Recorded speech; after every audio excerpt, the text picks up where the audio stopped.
walang takot yung mga tiwaling opisyal. Hindi sila natatakot kay Marcos Jr. So, kumbaga, talagang tama yung sinasabi ng mga nag-o-observe noon na itong si Marcos Jr. is a weak leader. At yung kanyang weak leadership, nagmamanifest na yan sa ngayon, sa nakikita natin patungkol sa graft and corruption. Kaya it's very sad, Admar, na ibang bansa pa ang nakaka-notice ng ganyan kaysa itong kina Marcos Jr. So the fact na naging widespread na ang katiwalian to the point na itong mga observers sa ibang bansa are already noticing it, it makes us realize na talagang malala na yung sitwasyon dyan sa Pilipinas in terms of graft and corruption. And it's even other countries are the one that's noticing what's going on, which is really embarrassing dyan sa nangyayari sa ating bansa. Patuloy pa rin yung trade war nitong Estados Unidos at ng China, at muling nagbabala ang China may gagawing hakbang sakaling hindi iatras ng Estados Unidos yung mataas na taripa mula sa mga imported na mga produkto. Meron ba itong epekto sa Pilipinas sakali man na rumesbak ang China? Alam mo, magandang tanong yan, Admar. Actually, itong nangyayaring trade war between the United States and China, makakaroon ito ng magandang epekto sa atin kung maayos ang sistema dyan sa Pilipinas. So anong ibig ko sabihin? Dahil nga may nag-impose ng taripa, kung di ko nagkakamali, nagbabanta si Donald Trump ng 100% na taripa sa mga produkto na ini-import nila galing China.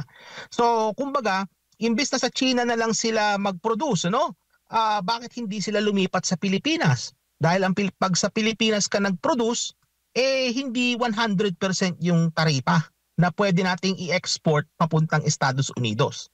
So ibig ko sabihin, kapag yung conditions are there, in terms of attracting yung mga businesses, na nasa China na ngayon, na nag-ooperate sa China, na imbes na sila ay mag-produce sa China, why not they move to other countries, Ang nangyari nga dyan, Admar, is tayo ay nauunahan na ng ating mga kapitbahay, So halimbawa, yung mga pabrika na mga dating nasa China, sila ngayon nasa Malaysia na, yung marami diyan nasa Vietnam, kasi nga may land border sila with China, yung iba nasa Thailand. Kumbaga hindi sila pumupunta ng Pilipinas for several reasons.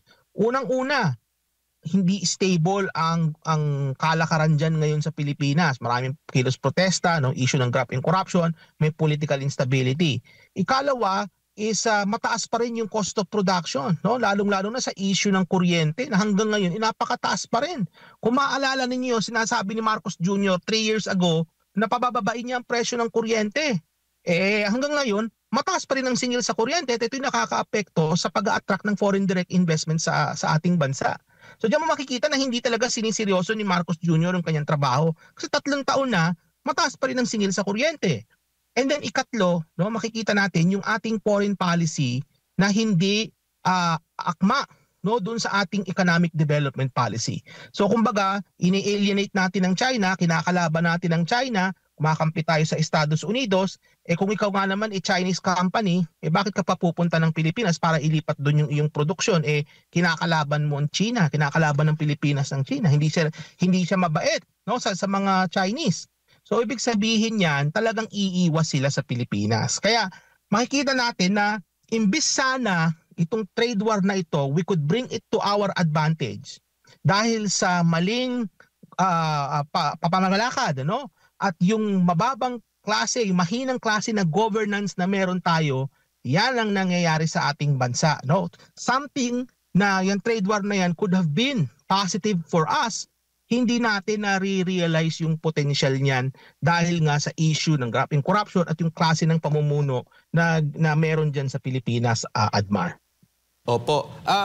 Di ko lang alam kung meron kasing lumalabas, Doc, na meron daw report yung tinatawag na 2025 Investment Climate Statement ng US State Department, kung saan nabanggit dito yung umano'y korupsyon.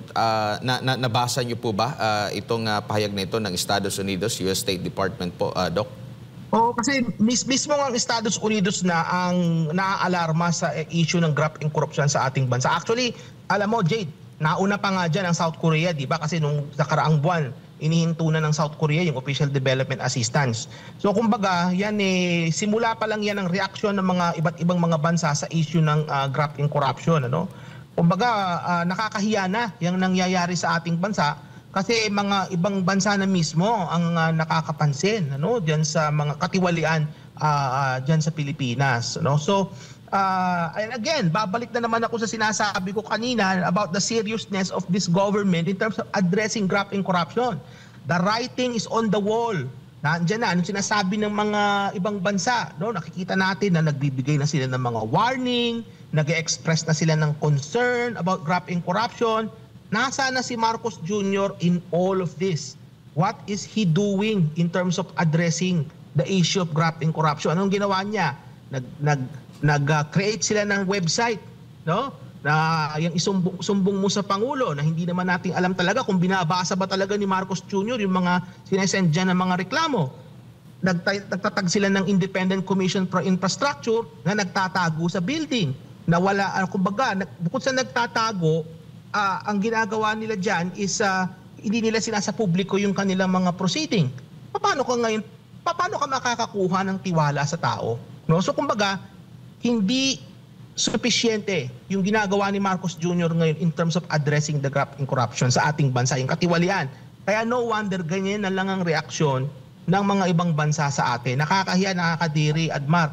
Dapat talaga, yan si Marcos Jr., if he cannot do this, kumbaga hindi niya kayang gawin yung kanyang constitutional duty, no? In terms of being the president and being the leader, he has to do the right thing and just get out of the way and give that position to somebody else na mas competent, no, na ma-address itong issue na ito kasi talagang nakakahiya na, Admar.